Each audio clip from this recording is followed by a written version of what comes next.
ॐ नमः सिद्धेभ्यः।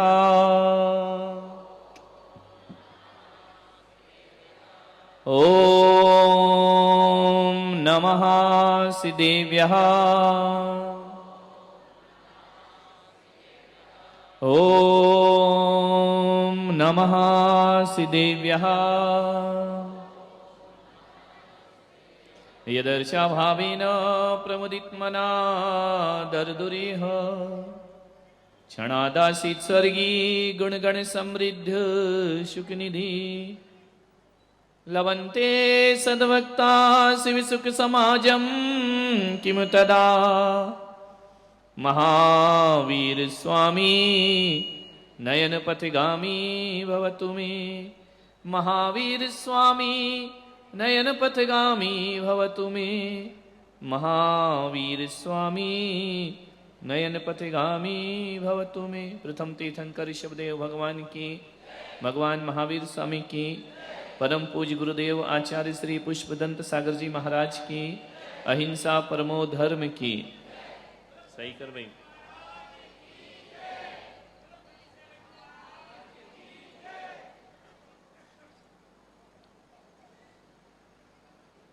एक बहू का संदेश आया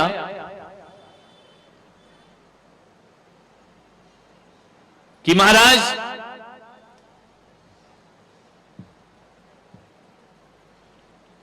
आपने कल बहुत कुछ बोला, थोड़ी हमारी भी विनती सुन लो। आपने बोला कि लड़ाई झगड़े की जड़ कोई है तो बहू है, थोड़ा बहुओं की पुकार भी सुनो। इनका बात तो सही है।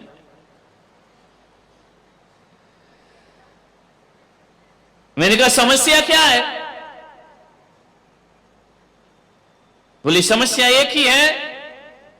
बोली समस्या एक ही है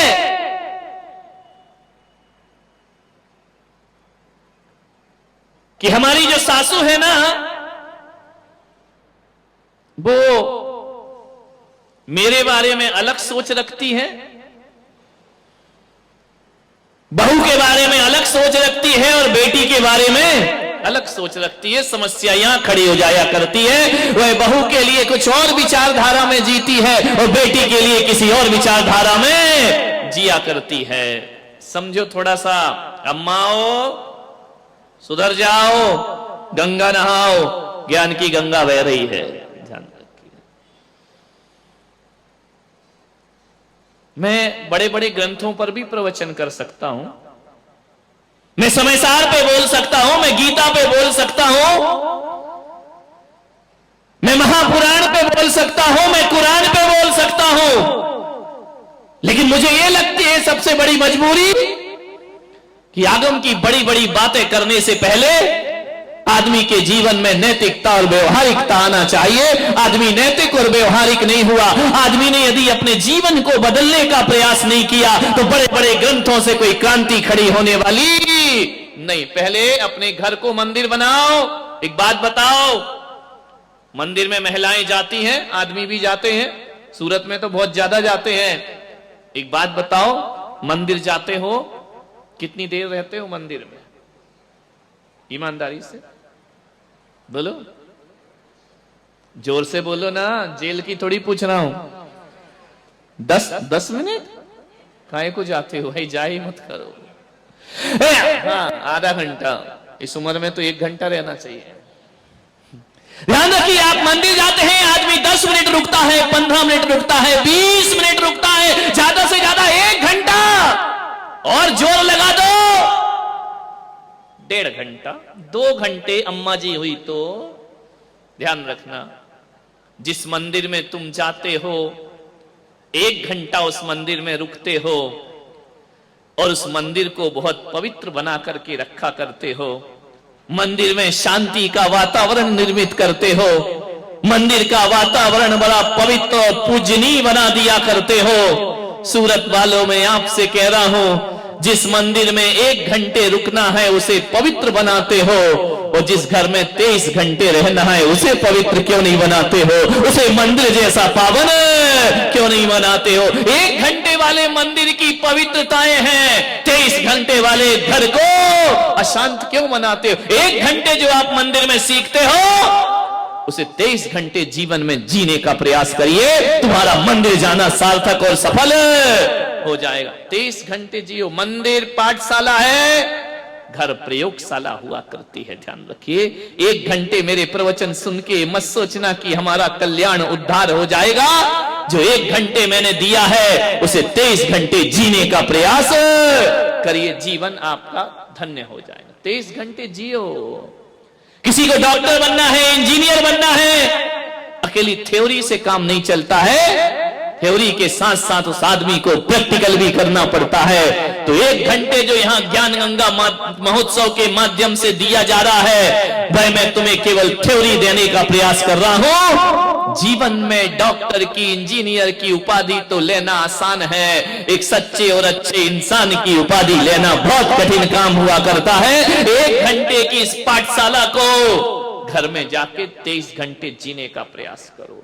ये ज्ञान गंगा महोत्सव है, मैं नहीं चाहता हूं, न मेरा उद्देश्य है कि आप जैन बन जाए, मैं नहीं चाहता हूं कि धर्मांतरण हो, मैं नहीं चाहता हूं आप अपनी आस्थाएं छोड़ दें। जो जिस आस्था में जीता है जिए, जिस परमात्मा को मानता है माने। मैं पुलक सागर यदि महावीर की वाणी लेकर के आया हूं, भगवान महावीर के सिद्धांत लेकर के आया हूं, मैं कोई अलग बात नहीं बोल रहा हूं। सिद्धांत भगवान महावीर के हैं और भाषा केवल मेरी है, और दृष्टांत महावीर के हैं, दृष्ट मेरा हुआ करता है। आपसे इतना ही निवेदन है, महावीर की ही बातें हैं ये। आपसे मैं इतना कहना चाहता हूं, लोगों ने होर्डिंग्स में लिखा है सूरत वालों, मुझे आपसे कुछ कहना है। एक व्यक्ति मेरे कमरे में आए, बोले बोलो क्या कहना है? मैंने कहा मुझे कुछ नहीं कहना है। तो बोले लिखा काहे को है कि सूरत वालों मुझे आपसे कुछ कहना है तो कह दो। मुझे इतना ही कहना है, ना मैं तुम्हें हिंदू बनाना चाहता हूं, ना मैं तुम्हें जैन बनाना चाहता हूं, ना मैं मुसलमान बनाना चाहता हूं। मैं पुलक सागर तो एक भारत के लिए सपना देखना चाहता हूं कि मेरी सभाओं में आकर के कोई भी जैन मत बनना, कोई जरूरत नहीं है जैन बनने की। लेकिन मैं इतना निवेदन करूंगा, मैं तुम्हें जैन बनाना तो नहीं चाहता हूं, लेकिन मैं तुम्हें अच्छा मैन बनाना चाहता हूं। और जो अच्छा मैन बन जाता है वो दुनिया में हकीकत जैन हुआ। जैन कौन?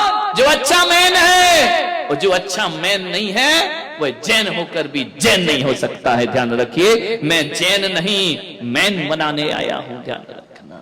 जीवन को बदलने का प्रयास करो। मान्यवर, पूरा देश खुशहाल है, सबके चेहरों पर आनंद है। 70 साल में जो इस देश में नहीं हुआ, मोदी जी ने वह करके दिखा दिया। 70 साल जिन्होंने राज्य किया, 60-60 साल जिन्होंने इस देश की हुकूमत को रखा, क्या किया उन्होंने? मान्यवर, मैं किसी पार्टी का प्रचारक नहीं हूं, ध्यान रखना। ना मुझे कोई बीजेपी से कुछ लेना देना है, ना मुझे कांग्रेस से कुछ लेना देना है, ना मुझे सपा की साइकिल चाहिए, ना बसपा का हाथी चाहिए। मैं पुलक सागर हूं, मैं किसी पार्टी का समर्थक और विरोधी नहीं हूं, लेकिन मेरा आशीर्वाद और मेरी शुभकामनाएं किसी के साथ है। जो राष्ट्र हित का चिंतन करेगा वही इस देश पर राज्य करेगा, उसी के लिए यह देश है। मान्यवर, हमारा तो यही चलता है, हम किसी पार्टी के नहीं है। नंदू जी, अपनी काहे की पार्टी? कोई पार्टी नहीं।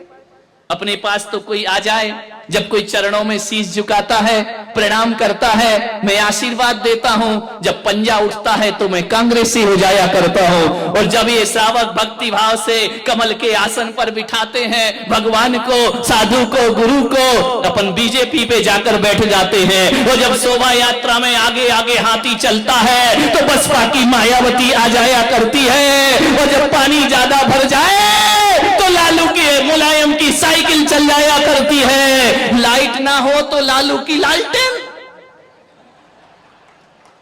है। वो प्रवचन में कितने लेट हो गए, शरद पवार की घड़ी। अपन किसी पार्टी के नहीं है, ध्यान रखना। लेकिन कल जो देश में हुआ है, 70 साल की आजादी के बाद मैं कह सकता हूं बड़े दावे के साथ कि असली तिरंगा तो इस बार 15 अगस्त में फहराया जाएगा। लाल किला मुखरित होगा, अखंड भारत। अभी कहा जाता था कश्मीर से कन्याकुमारी तक भारत एक है, एक होकर भी कश्मीर हमसे पराया बना हुआ था। बुरी निगाहें उस पर डलती थी, हर कोई कश्मीर कश्मीर कश्मीर, हमें दे दो कश्मीर हमें। वो पड़ोसी चिल्ला रहा पागल हो गया है, बौखला गया होगा वो, मुझे दे दो कश्मीर, मुझे दे दो। एक बात बताओ, कश्मीर बच्चों का खेल है, तुमको दे दो, ऐसे कोई दिया जा सकता है?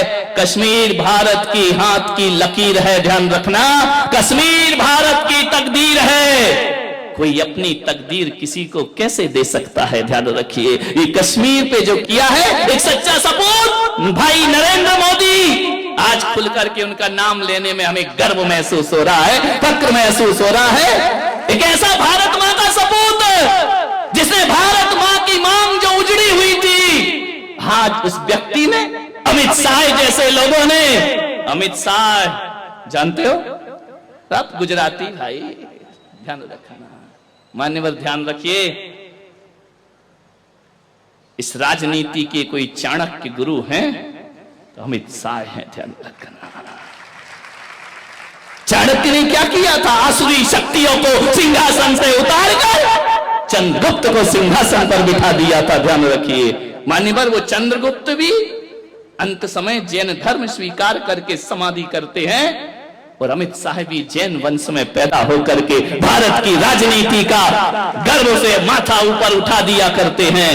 आज उन सपूतों ने वो किया है, मेरी भारत मां की मांग में जो बरसों से कोई नहीं कर पाया, उसकी मांग में, अरे अपनी मां की मांग में लाल सिंदूर तो सब भरते हैं, लेकिन आज केसरिया सिंदूर भर दिया भारत माता की मांग में, सदा सदा को उसे सौभाग्यशाली बना दिया है। 70 साल से जो लोग नहीं, बौखला रहे हैं, कई लोग पगला रहे हैं, ये क्या हो गया, हमें पता ही नहीं, हमारे साथ धोखा हुआ। ये देशद्रोह की भाषा है।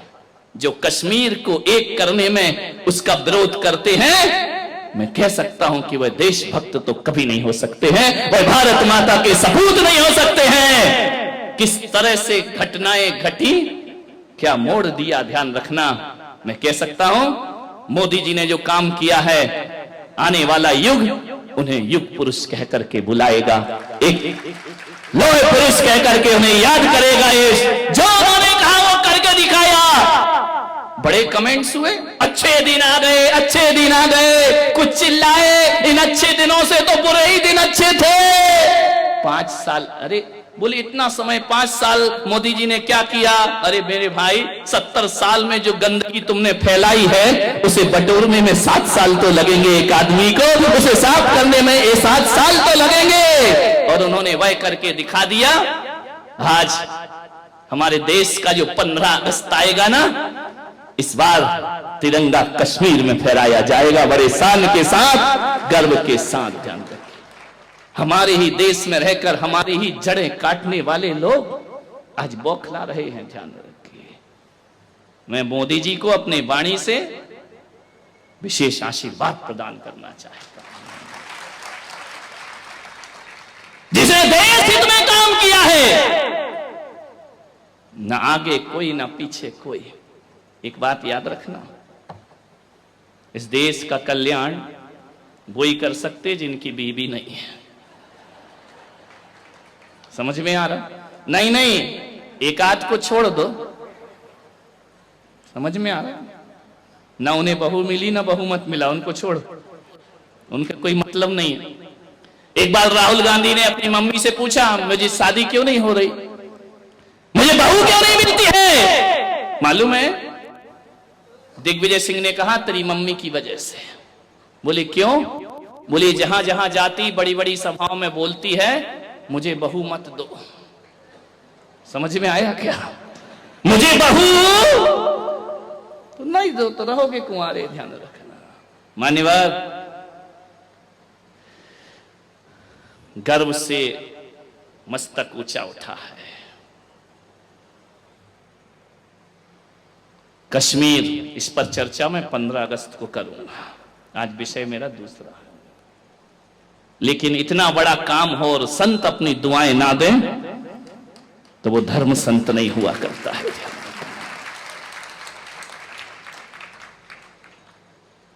बहुत बड़ा फैसला लिया है, नारियों का उद्धार किया, 3 तलाक का बिल पास किया है। जो नारी भोग की वस्तु बनी थी उसे उन्हें आदर्श बना करके खड़ा कर दिया मोदी जी ने। अभी अभी देखना आगे आगे और क्या होगा।